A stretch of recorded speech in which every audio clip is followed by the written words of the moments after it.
Welcome to Scott Fox After 9. Today is Friday, the 2nd of May, and I'm ready to go with what I think is going to be a fairly easy breezy, light podcast to kick off the weekend. And to do it, I'm bringing in my good buddy, Anna Almeida, once again. Hey, Anna, how you doing? Good. Thanks again for having me. It's such an honor. I enjoy being a part of your podcast. I got so many messages yesterday specifically about you, and it was interesting because the messages were all over the board.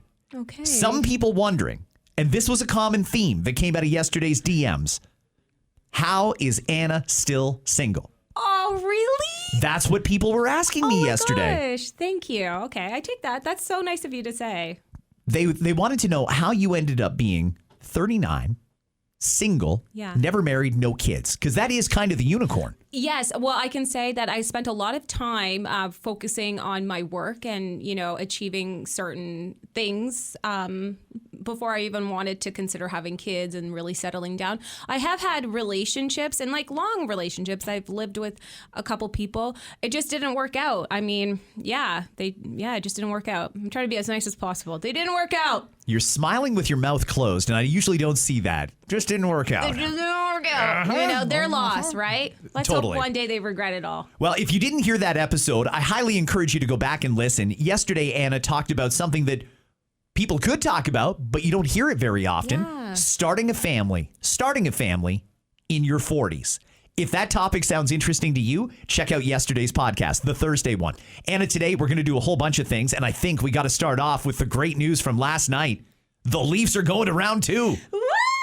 I'm wearing blue in honor of my Leafs making it across to, the second round. We broke the curse. Here is Austin Matthews after last night's win.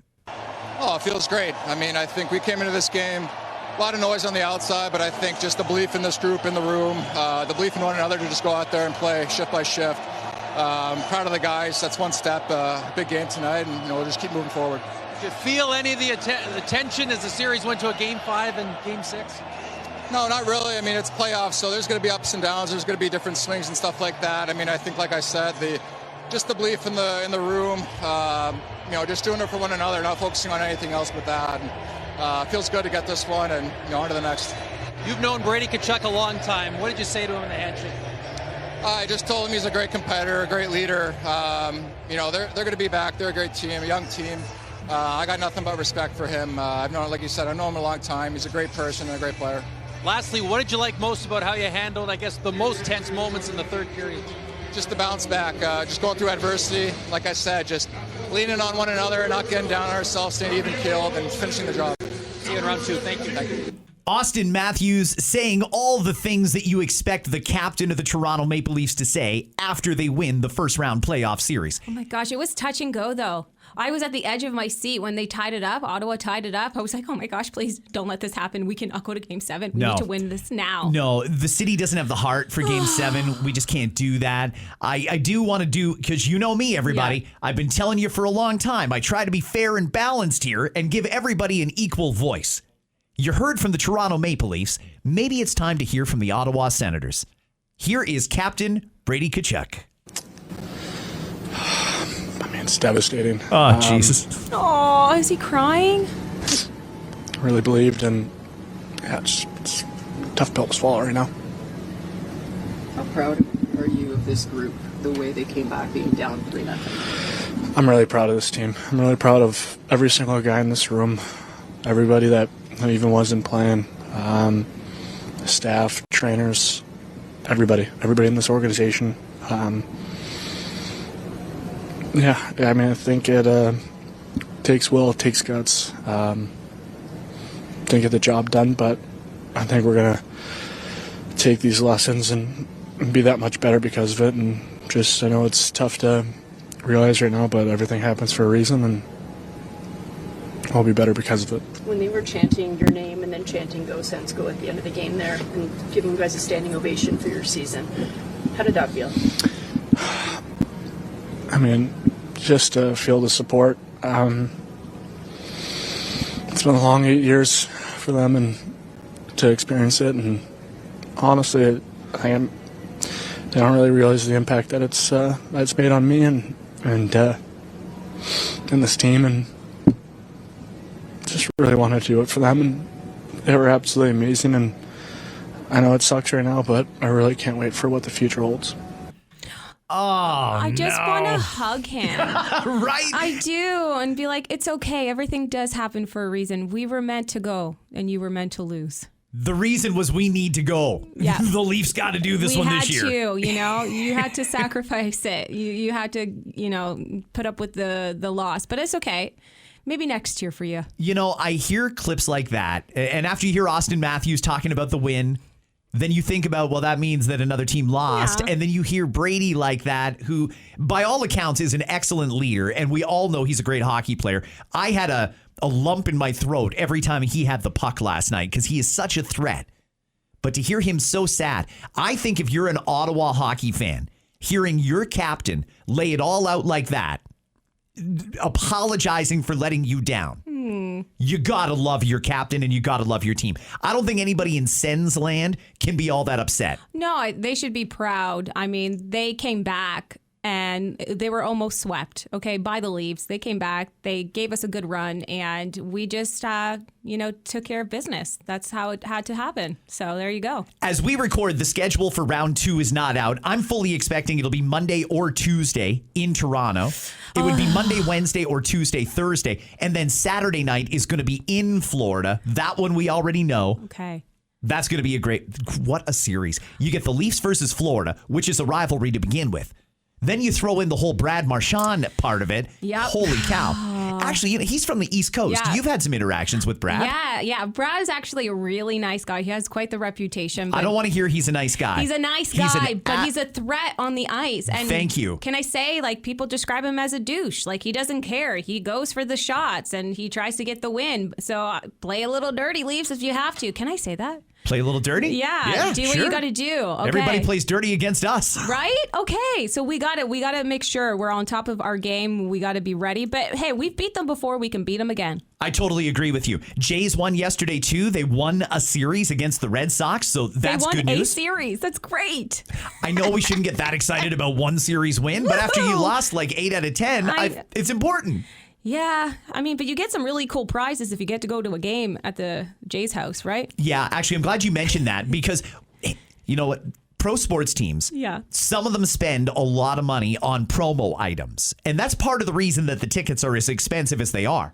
But we all know you can go to a Jays game really cheap. Yeah, you get I love $12 tickets, I think, right? For sure. The giveaways they're doing this weekend, tonight, Friday, is Chris Basketball jersey night for City Connect. It's the City Connect Jays jersey as a basketball jersey. It's so different. Basketball.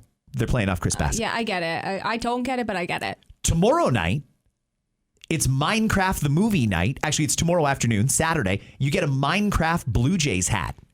A hat sells for $40 now for some reason. The fact that you can get it for free with a $12 ticket is pretty good. That's the whole reason to go to the game.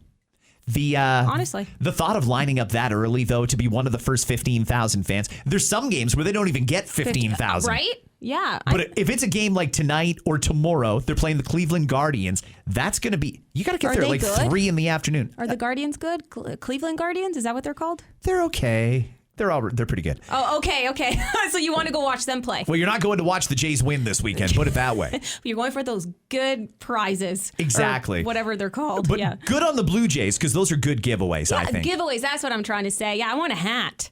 Ooh, maybe. Hey, get down there tomorrow. You just got to line up at 8 a.m. for a 1 p.m. game. No. Okay, Anna, we've covered a little bit of sports, and I'm happy to tell you that in this episode, yesterday, we tried to keep it little politics, little different, some other topics type stuff. Today, we're going to do that again with less politics and a few other things that haven't gotten a lot of attention lately, but I think they do deserve a little bit of attention. Now that the election is over, we can talk about some other things. The first thing is, I'm still thinking about Doug Ford. We played this clip yesterday of Doug flipping out on the judges over bike lanes. Mm-hmm. A judge issued an injunction to prevent the province from ripping up the bike lanes in Toronto. Now, the reason the judge did that is because a cycling activist group tried to argue that it would endanger their safety. And they have a right to safety in Canada. It would endanger their safety if there weren't bike lanes. Do you buy that argument? Because I'll be honest with you, everybody. I'm on Team Ford on this one. When the premier was running for re-election and he said he was going to rip up those bike lanes, the first thing I thought was, good. They never should have been down Yonge Street in the first place. If we're going to have bike lanes, they should be on side streets. We don't need bikes and cars traveling at the same time, particularly on a road that's impossible to expand. Okay, that's where I will agree, because I think that they should have a space where it is safe to ride their bikes. But down a very busy trafficked area, I have my reservations. As a driver myself, I get so scared when I see bikers come close to my vehicle, because I feel like there's not even enough space for 2 cars to go down that main street, let alone add a bike in my journey as well. And they fly. They just pop out of nowhere and they just get you and you get scared. And then it's my fault if I hit them. Well, listen, Anna, I understand their argument that it creates a safety risk. Where does personal responsibility come into this, though? Here's what I mean by that. I realize that if I am not a strong swimmer, it would be a safety risk for me to go in a pool. Mm-hmm. Why can't bicyclists say, you know what? It's a safety risk. I shouldn't be driving down a main thoroughfare. We don't let you ride a bike on the highway. Maybe you shouldn't be going up roads that have that much congestion. Use a side street that's a little bit safer. Is that not common sense? Yeah, and I feel like people would want to go on the side streets, so they are, they do feel a lot safer if they're commuting to work. I can't imagine it's really going to add more time to your commute if you're taking a side street rather than going down a main street. Yeah, you're not going on the highway.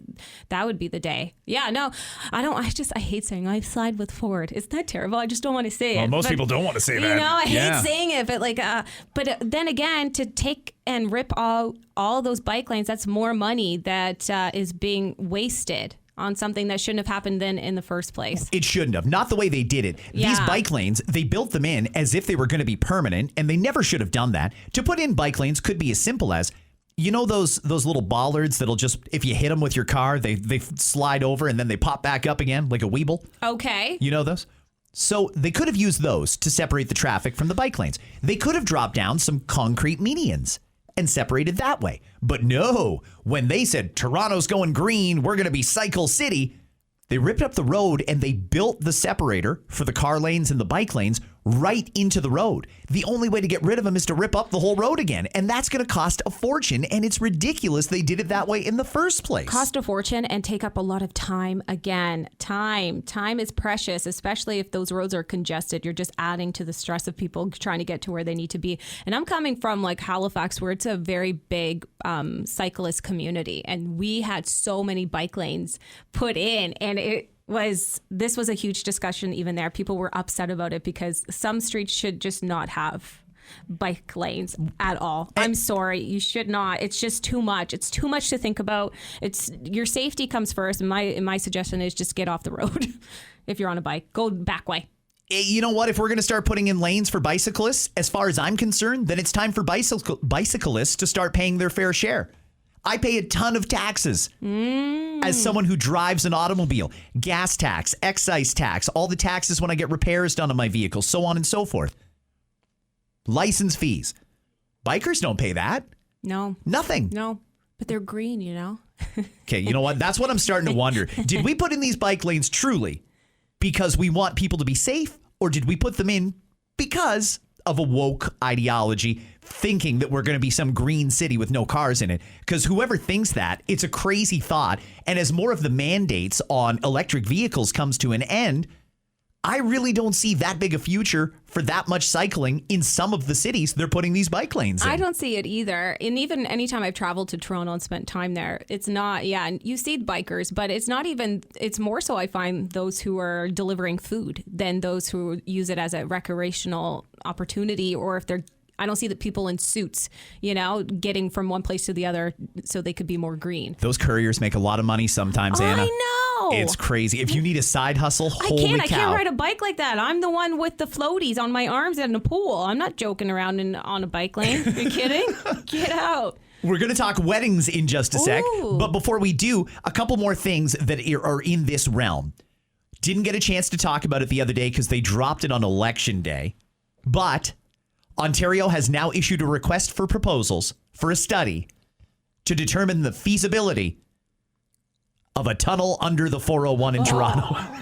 I hate this so much. I hate this so much. I know you do, but I hate it. Hear me out on this. This is something that was floated during the provincial election campaign, and I don't know if it just came off the top of his head or if it was actually planned to introduce this. But for anyone who's ever, I know there's an audience across the country for this pod. So we're talking about Toronto, and you know where the Toronto airport is. Then you know how far it is from the Toronto airport to downtown Toronto. Yeah. You got to take the 401 or the 427.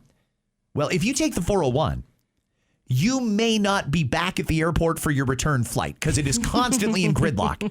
And even though it's like 8 lanes in each direction, we've got express lanes, collector lanes, it's crazy. It's very confusing for people that aren't from this area when they get on that highway. It's still not enough. We have so much volume that what the premier has proposed is to build a tunnel under the 401.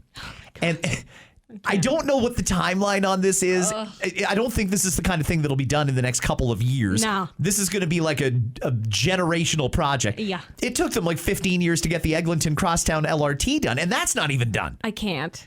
So the thought of digging underground, I assume you got to go down at least 30, 40 feet. Let's hope.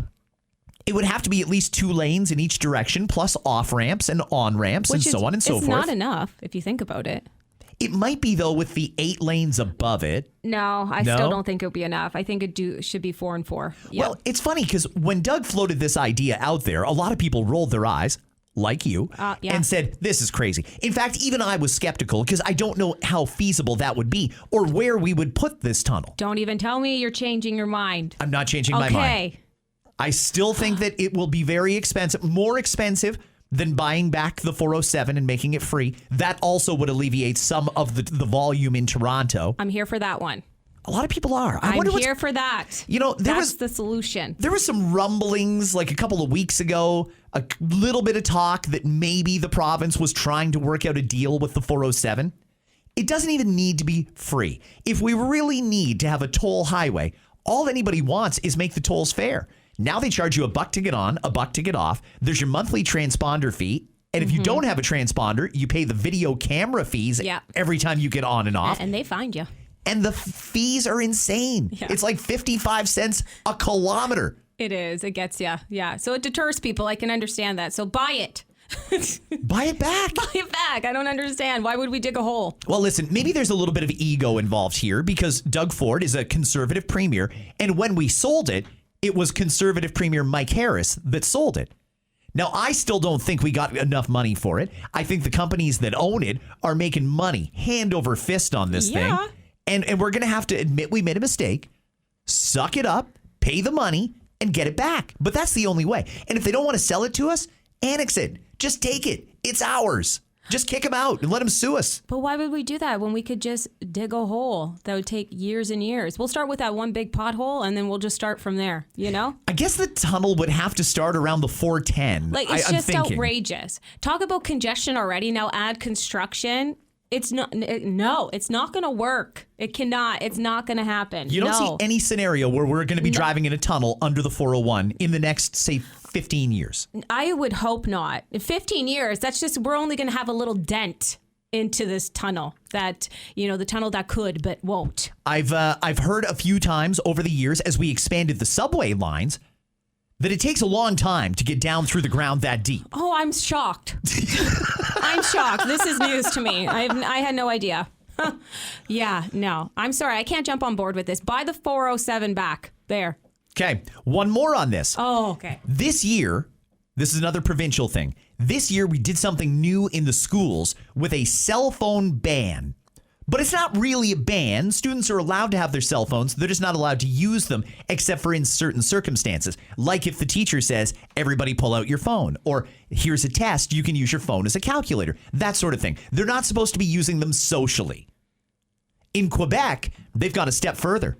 As of September, cell phones are banned from school property. Oh, you know, I like the way they're trying to approach it. Yes, get rid of cell phones altogether. But that's really hard. Like, how are you going to manage that? Are you going to pat down everybody, or are they going to go through a metal detector and that rings and says they have a cell phone? And do you confiscate it if they do try to bring it? Like, I just can't see this really, truly happening in the way that they think. The confiscation part worries me, specifically for the safety of the educators.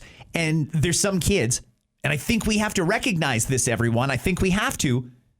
They're addicted. There's a lot of adults that are addicted. You know, think of it this way. If we encounter someone who is a heroin junkie, we don't just say, well, you're not having any more heroin and lock them away. Yep. They usually try and wean them off and provide services and support and things like that. That's how we deal with people that have an addiction. If you are addicted to cigarettes, there's all kinds of cessation programs and things like that that'll help you wean yourself off. Why would we treat a cell phone addiction any different? I'm starting to think that with Quebec going to one extreme, banned altogether, don't even bring it to school. Maybe the policy that we have here in Ontario is the right compromise in that you can have it. You're just not allowed to use it in certain circumstances. I'm worried that if some teacher tries to take away some kid's cell phone, it's going to get violent. Well, that's it. I'm worried for their safety as well, trying to manage that. Maybe the other roundabout way to handle this could be age demographics. Maybe if you're 10 years old, you're not allowed to bring a cell phone in to school with you. I don't know, because why would you need a cell phone at that age? Granted, times are different these days. We actually have a listener DM I'm going to read to you later that I came across, and they state their point as to why their kids need cell phones at school. It is DM Friday, and by the way, you can send in listener DMs anytime. Fridays, I'm going to be reading them, or we'll be reading them. Why don't you give me that one on cell phones now? Yeah. That was a good one that just came in today from someone who was listening to the radio show on Light 92. All right. Well, Sonia, hi. How are you? So she writes, good morning, Scott. I was just listening to you and Anna talking about the cell phones in schools. I think teachers should be able to decide when and if kids can use them in class.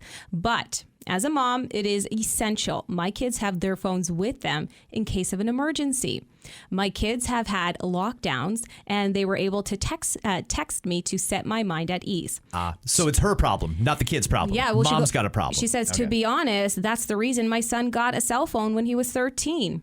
They need to have them, if only for emergencies like lockdowns or, God forbid, school shootings, etc. Okay, so I don't understand that argument personally. Sonia, thank you for listening. I appreciate it. And I am going to respectfully disagree with you there because I lived it.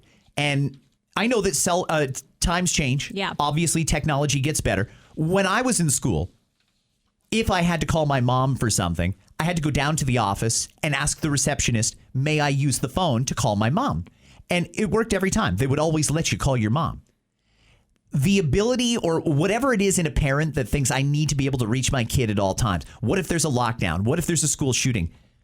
That's a scenario where especially they don't want kids on their phone. They want kids paying attention to instructions from law enforcement or from the administrators or from the staff.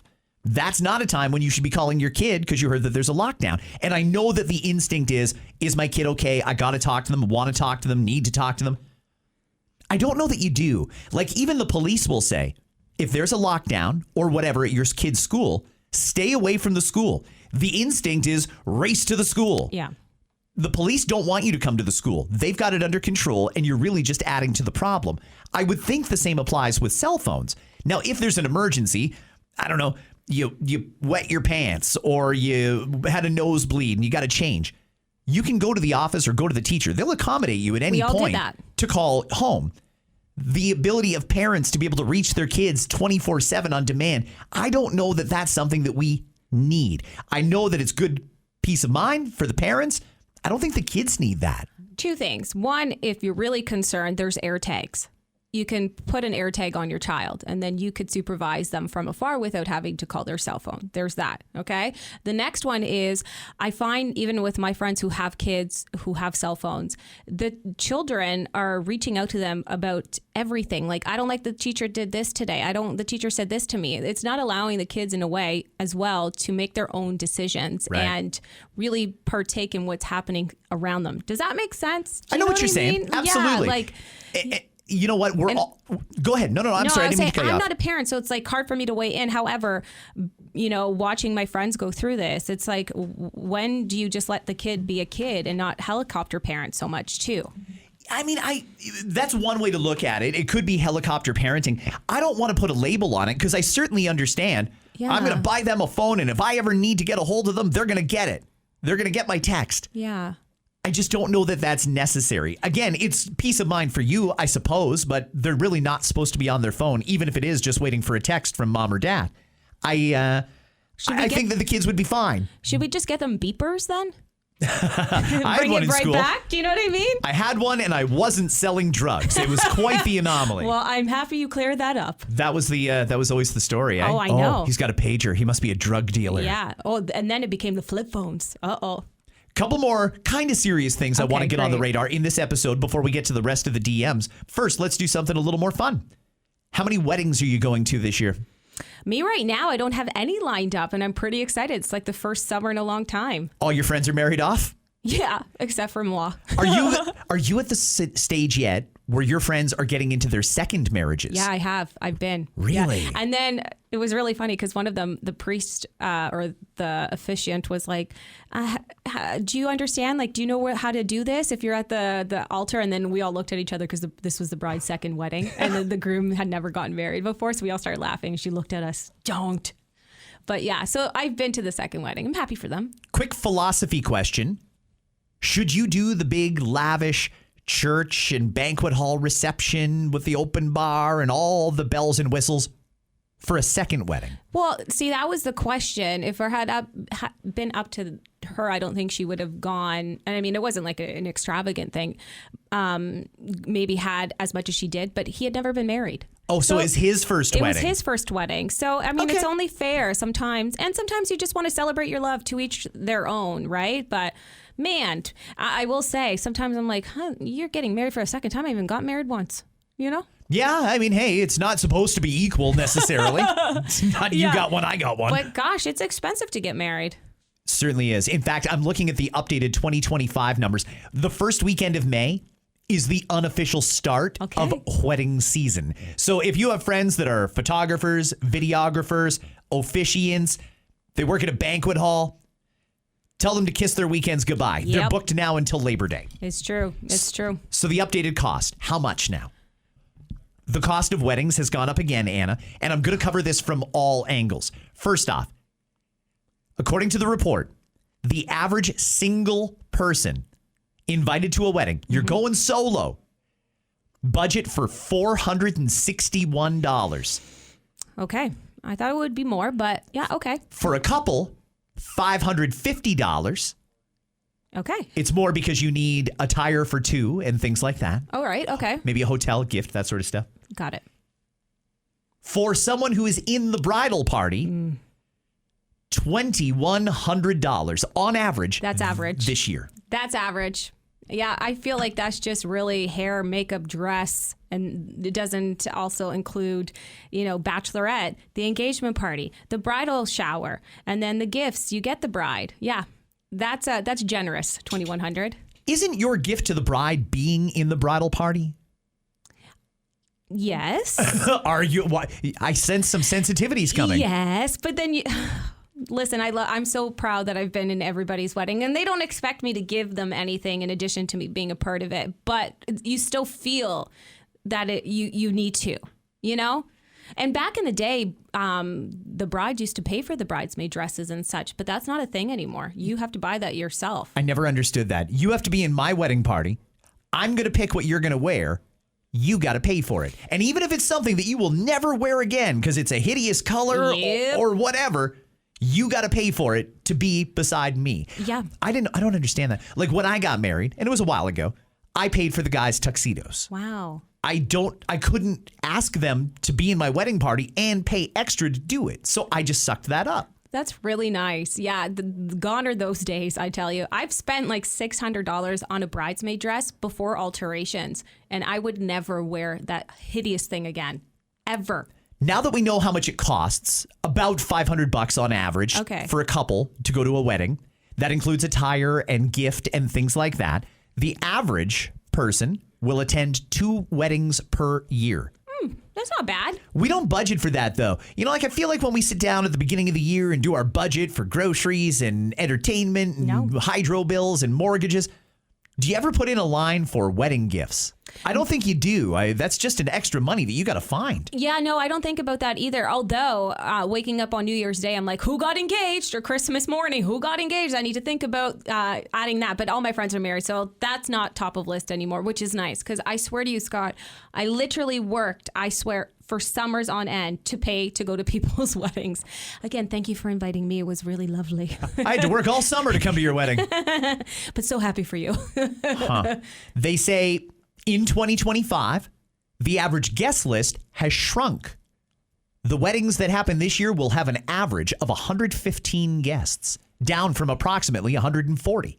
That's good. Wow. Is 115 a good number? Yeah, I think that's still small now compared to what it used to be.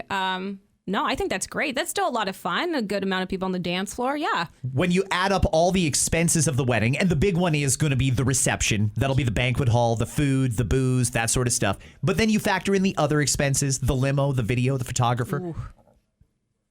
Average wedding for 100 people, $26,000.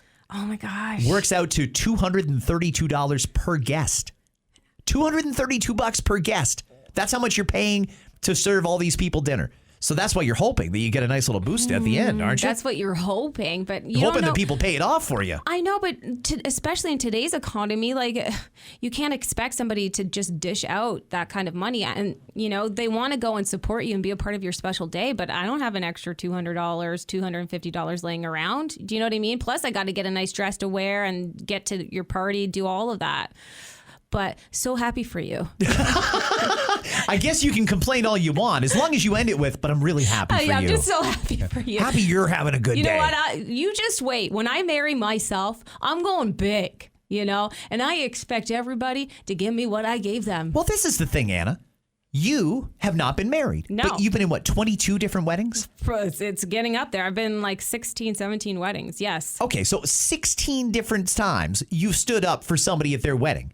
Don't you at some point feel like, y'all owe me? I don't care who it is. I'm going to marry somebody just to get my money back. Oh, I tell them all the time. Really? I do. As a joke, I'm like joking, low-key, not joking.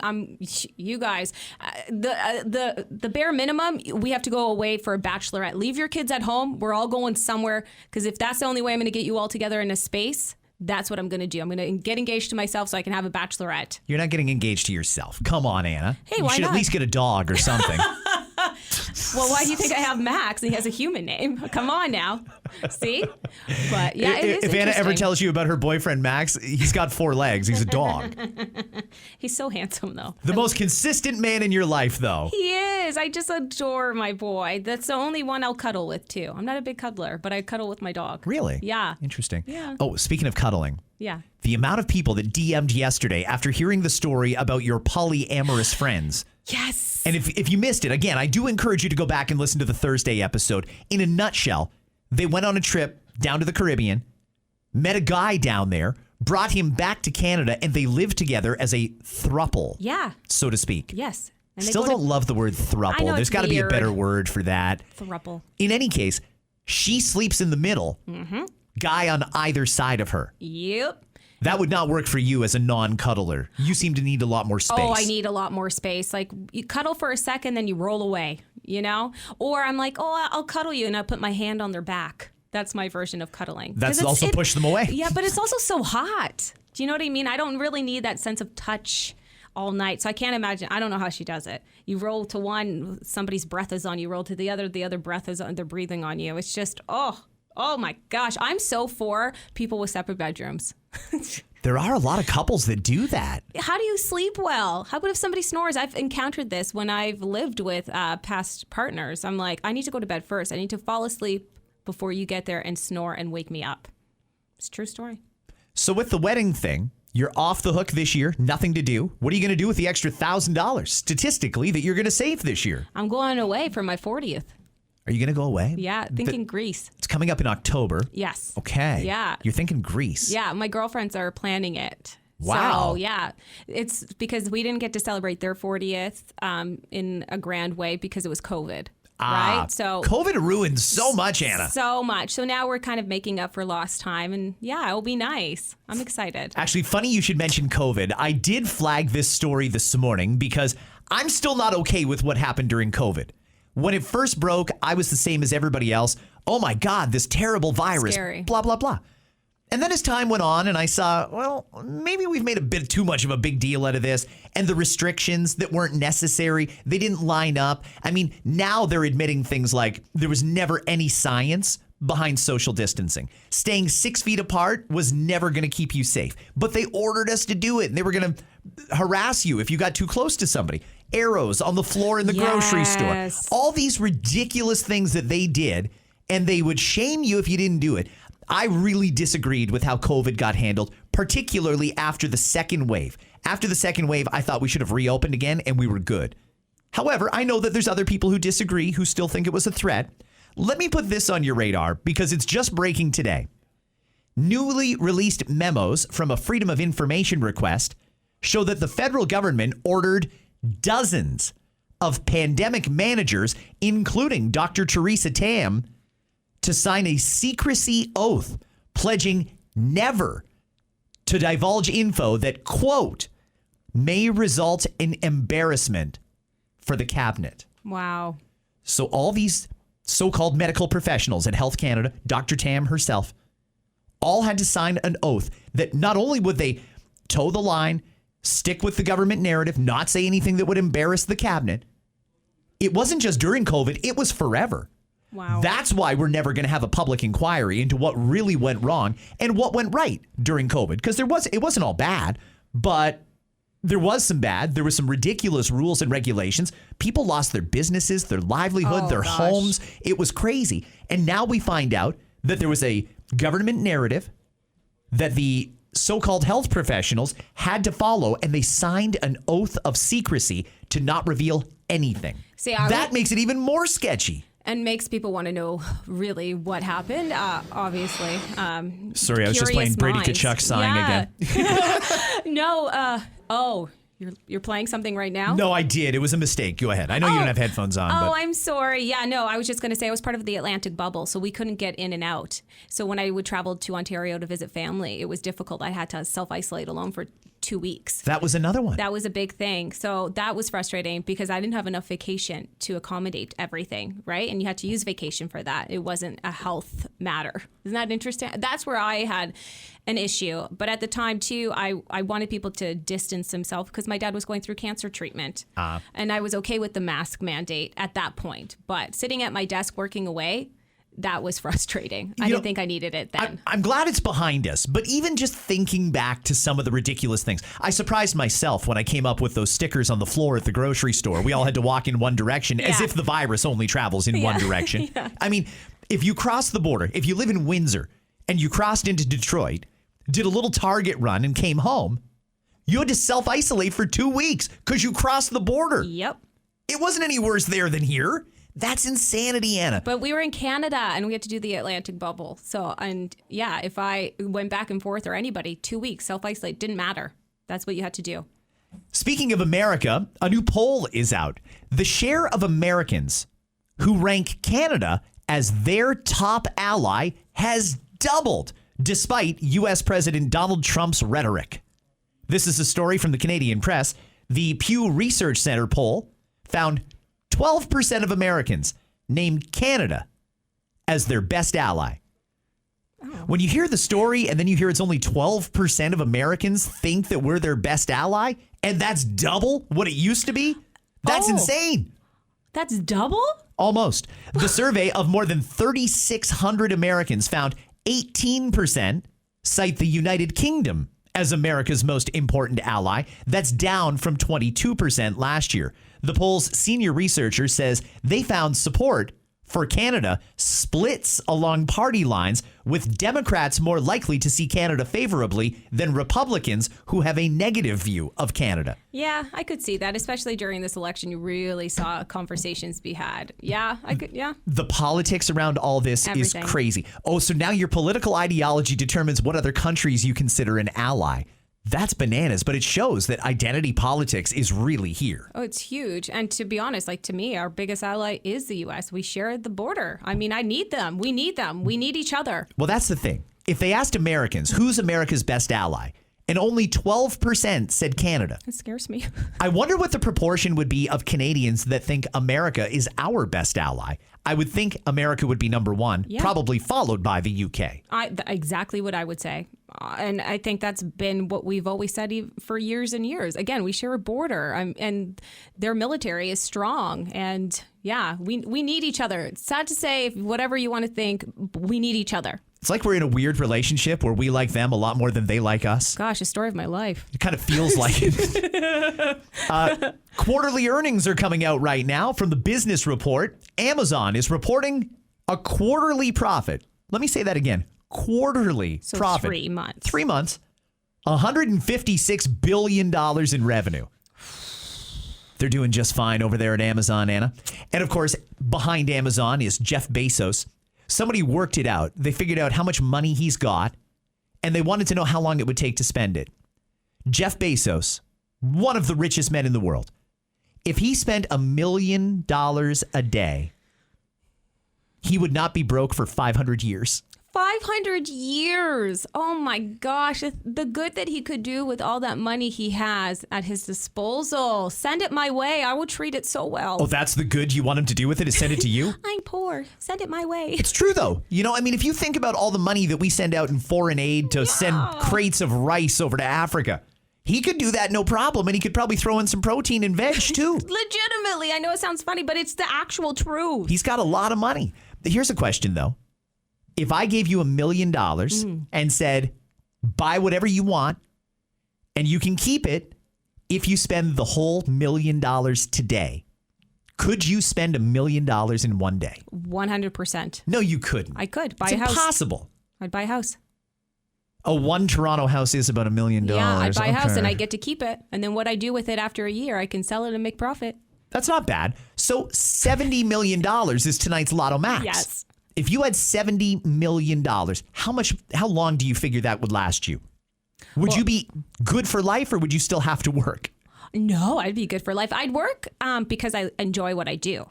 So it would just be more, I'd consider it more of a hobby because my bills would be completely paid off and it would be a lot more stress free. So, and I take you along for the ride too, Scott. Thank you. Just leave you behind. You just tell me what city we're doing the morning show from that day and I'll be there. And what time the plane leaves? The private jet, we'll just do it from the sky. Yeah, we can do it in the air. Why not? Let's get a little Starlink. It'll be great. Wasn't that so nice just to think about what you could do if you won the lotto? Honestly, I've read stats on this that one of the most stress-relieving things you can do is fantasize about what you would do if you won the lottery specifically. Gosh. That $70 million is actually only about $34 million, though, by the time you take the one-time payout. Or would you take the amortized over 25 years? Over 25 years. Would you? I said the same thing, and everybody used to tell me I'm crazy. Why? Take the upfront money because it's guaranteed money, and if you die, you won't get it all. Yeah, but you're still getting... I'll be around for 25 years. Thank you. Don't worry. That money will keep me healthy. Exactly. I will buy doctors, and they will keep me, even if it's frozen, they'll keep me alive for 25 years to get all that money. Okay. The wife of a Canadian man who was arrested in the Dominican Republic after he was accused of smuggling drugs says all charges against him have now been dropped, but he remains stuck in the Dominican Republic. This is a story about a couple from Burlington. Jane Wilcox says she and her husband, David, had spent a week at a resort in the Dominican Republic. They were on their way home back on March the 7th when he was taken to an interrogation room at the Punta Cana airport. There, the couple from Burlington were shown a photo of a bag that they didn't recognize with a name that's just slightly different from the husband's. Oof. Now, she says the charges against him have now been withdrawn. That was a little over 2 weeks ago, but they still aren't letting him come back to Canada. I've got a number of issues with this. Number one, how does that happen? Two people on the same flight or the same area, similar names. One of them ends up in a Dominican prison for selling drugs, and they weren't his drugs. Oh, my gosh. Oh, the poor thing. And you never want to be in someone else's prison, right? Honestly. Okay, I don't know. I've been to the Dominican so many times. Me too. It's nice. Sometimes I go off resort because I like to see other parts of the world and how other people live. From what I've seen of the off-resort areas of the Dominican Republic, I do not want to go to a Dominican jail for an hour, let alone a month. Yeah, but is he really there? Is his story, or is he just telling his wife, like, I can't come back, they're keeping me here, you know? Honestly, because it's not that warm right now. The sun's not coming out in the way it is in the Dominican, right? Sure. Hey, at what point, though, does our government step up and say, wait a second, we've got a Canadian that was wrongfully accused and now is being illegally detained? Not that I'm advocating for sending the Canadian Navy down to the Dominican or anything like that, but at some point, somebody's going to have to pick up the phone and get the Dominican government on it and say, hey, we want our Canadian back. Yeah, That's what the government does. I know, but the government has been very busy with other things. So, well, surely somebody is paying attention to this Burlington family with the guy still stuck down there. Or okay, there were drugs. Now, I don't know if there were or not, but somebody had a bag with drugs in it. And if it was my bag and they said, hey, you can't take drugs into the airport, the first thing I would say is, that's not my bag. Amen. Right? Yeah.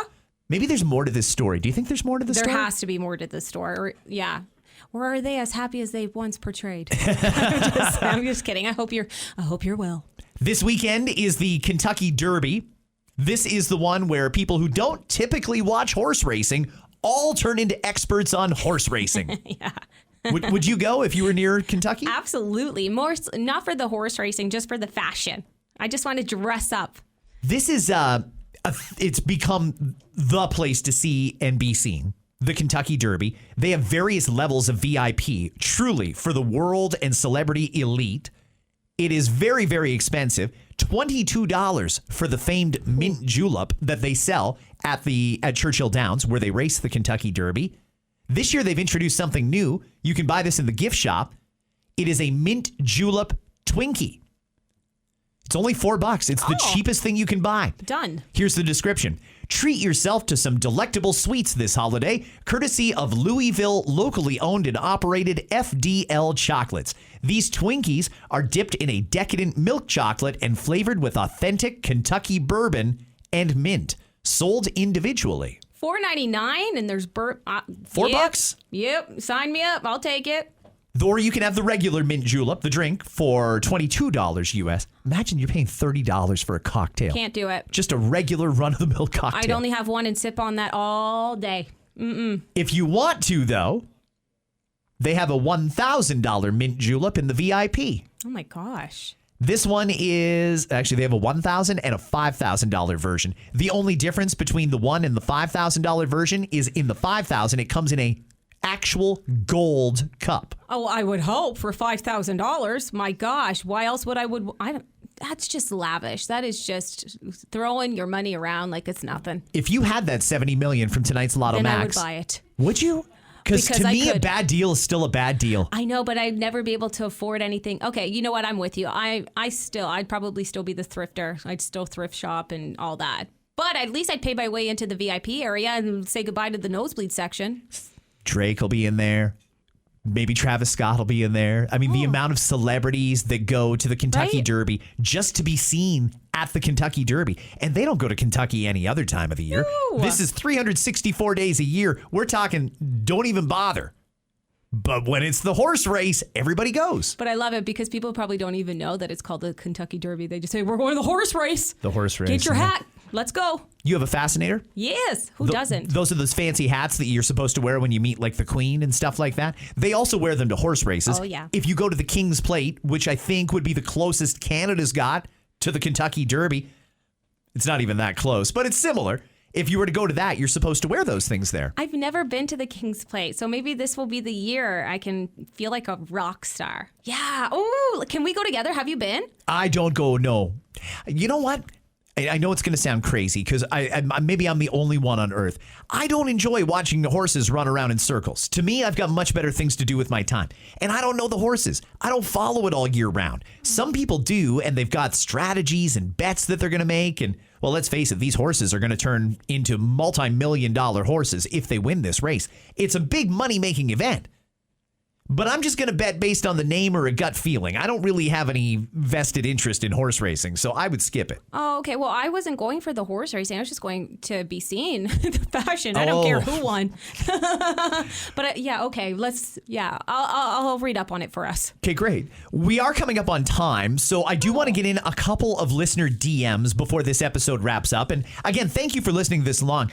I'm trying to keep it light and casual. It's the weekend. It was a rough week. I just want to keep it light and talk about other things today. So we've covered the tunnel. We've covered the weddings. We've covered the Kentucky Derby, Jays promos this weekend. We've got it all in, except for feedback from you. Anna, what do you got? Okay, so our first DM is from Rob, and he writes, "Hey, Scott, I know the election is over, and you are shifting the pod's focus, and I and a number of friends are still baffled at how the election unfolded. For instance, for work, I travel across Kitchener, Waterloo, Cambridge, Guelph, Brampton, Mississauga, Milton, and in between for daily work. I've been keeping track of anyone that has brought up the election and its results. I've had conversations with 47 people across those areas and above. 47 people. And 45 of them have stated that they voted conservative. So 2 liberal, any of my friends and family, none of which were part of the 45 people above that I have talked to, have heard of more than 1 in 2 of people they're admitting that they voted liberal. So with the amount of stories coming out with possible fraud with early poll votes and areas being called for liberals before votes even started being counted, it's hard not to wonder what truly happened here. Sadly, we all know the liberals won't look into this." No, I'm not expecting them to look into it either. They won. They would really rather just move on. To be honest, I've heard stories, anecdotal, but I've definitely heard some stories about some anomalies. I honestly don't know if I've heard anything that makes me think rigged election. And I really don't want to go down that road because while it is possible, I don't want to think that that would happen in Canada. Was it rigged? I don't know. Were certain ridings rigged? Maybe. Was there some fraud? Absolutely. Will we figure it out? No. I don't think anything's going to change. I think that if there was widespread evidence of fraud, it should be the Conservatives, the party that just lost, that should be flagging that. I haven't seen anything to suggest election interference at this point other than Donald Trump. But yeah, it is what it is. I'm over it. If there was something, I hope it gets found out, but I don't spend a lot of time thinking about that. Okay, well, our next one has to do with the election as well. It's from Walter. It says, "Morning, Scott. I was just thinking this morning about what you said, but you were saying about Carney's plan, and I remembered you'd mentioned Alberta was a majority conservative province, and I'm wondering, and you can stop me before I start spiraling, what if Carney takes advantage of this? And I mean, if Alberta wants to go, maybe Carney will let them go because that would put the conservative votes at a disadvantage for next election. Unless I'm talking nonsense, in which please don't air this on your channel." Thank you. A lot of people are just trying to understand how Monday or Tuesday happened because it wasn't the way that they thought it was going to happen, and it didn't line up with what they saw on the ground. I understand that totally. When it comes to what was it specifically he wanted to know? About Alberta being a majority conservative. He's just scared that, if Alberta were to not be part of our federation, we would have a liberal government in Canada forever because the bulk of the Conservatives are in Alberta. So yeah, if Alberta were to join America, that would be very good for Donald Trump and the Republicans because they would probably align more with the Republicans. But then again, there's a difference between Canadians and Americans. In America, the MAGA movement is not really what you see with the vast majority of mainstream conservatives here, including myself. I don't even like Donald Trump. So I don't know if Albertans would be Democrats or Republicans. I think probably Republicans. Would it change future elections here? Yeah. I don't know what's going to happen with Alberta, by the way, but everything I've seen in the last 48 hours tells me they're serious. Someone is going to get that citizens initiative in front of the government, which means the government has to acknowledge it. And there's likely going to be a vote of some sort, a referendum in Alberta. And that scares me. When I was in high school is when Quebec was talking about separating. And I remember I gave a speech on it. Wow. And won. It was great. See? I gave a speech on Quebec separation and on national unity, and I don't think I feel any differently now than I did back then. This should be one united country. But we have a diverse country with different interests. And frankly, I understand where Albertans are coming from. Maybe that's not a patriotic thing to say, but I get it. For 10 years, we've had a direct assault on their prime industries, and I don't blame them for being frustrated. Another thing is tariffs. They want to get around the tariffs because they want to export their oil and so on and so forth. Totally understand that. I don't know why we're not focusing on the Chinese tariffs. You know, I'm going to try and find it here.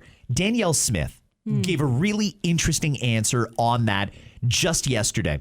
How would you describe how the feds took into account your feedback? Was it a matter of they chipped away at the edges of what you were talking about and didn't touch any of the substantive stuff? Or happy to hear your thoughts. Well, they don't respect the Constitution.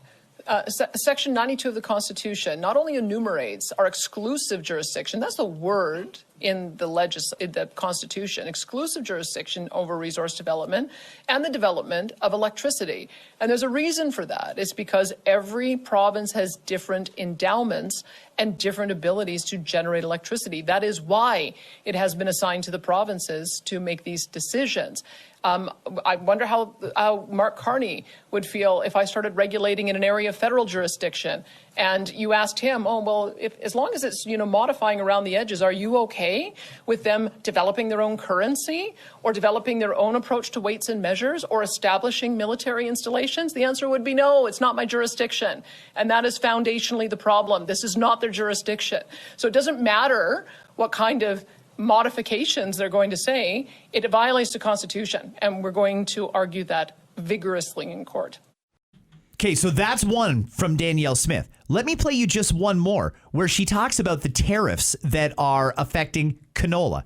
We hear a lot about the auto tariffs, and I know that just breaking today, there's going to be layoffs again at the GM plant in Oshawa. Yeah. Oh my God, auto workers. I feel so bad for you because you're caught in the middle of this. You didn't ask for this. You didn't want this. You were promised by two different people that wanted your vote they would fix this, and yet you're still getting laid off. And I feel bad for you.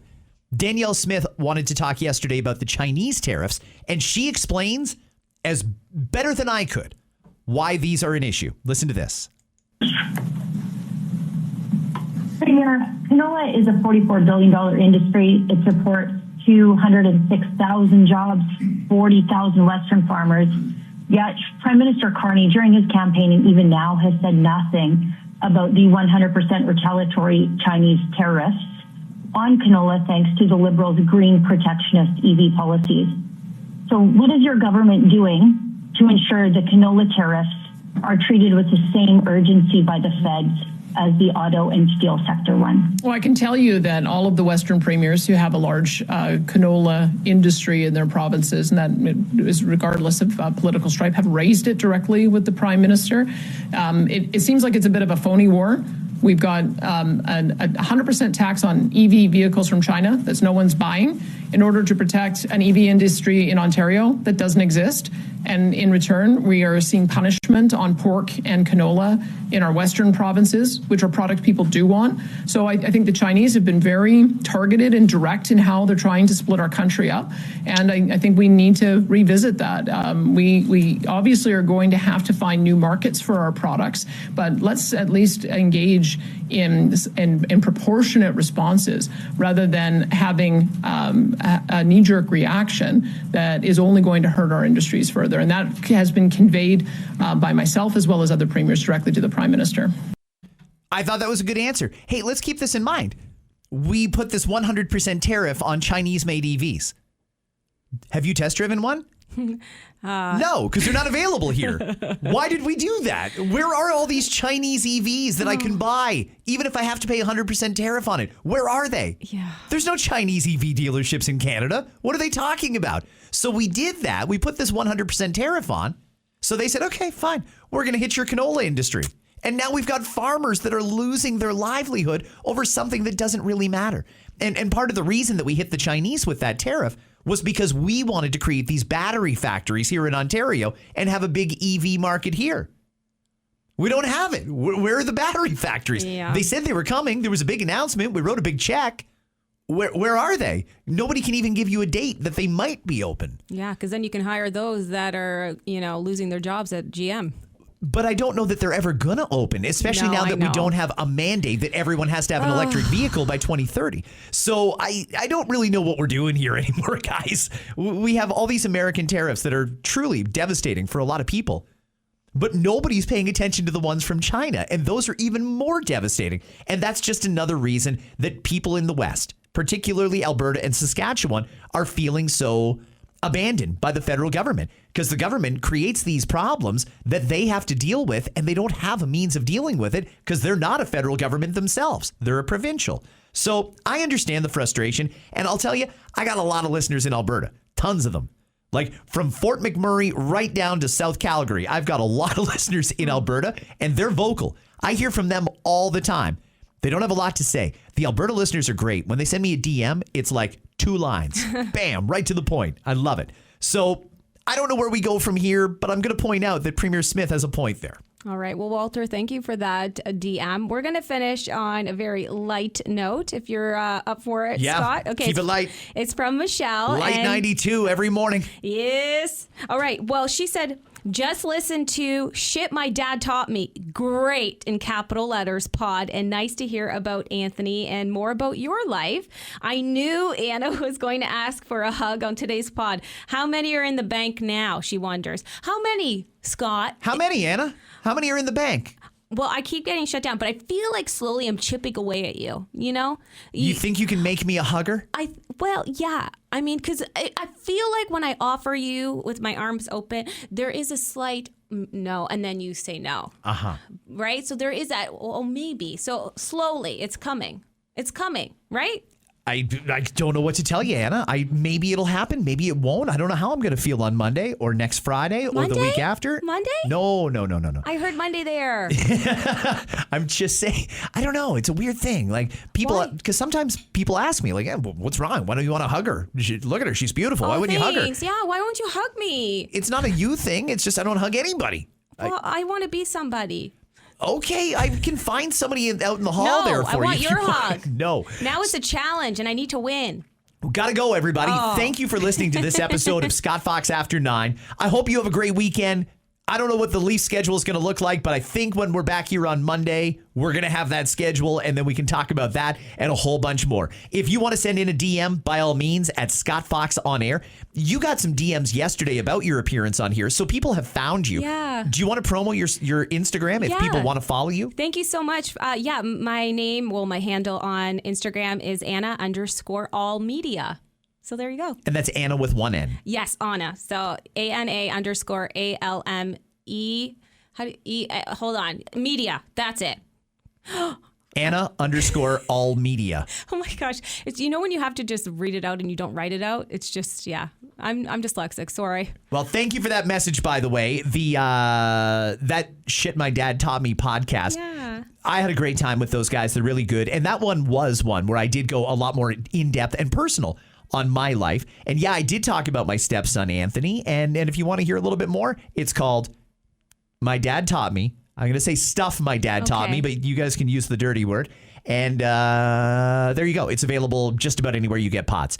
Anna, have a fantastic weekend. May the 4th be with you. And you. And Sunday is just the beginning, because Monday's my favorite day of the year. Cinco de Mayo. Oh my gosh, it's going to be a fun day. And thanks again for having me be a part of your podcast and your listeners' lives. You got it. Have a great weekend. Adios. Oh, yeah.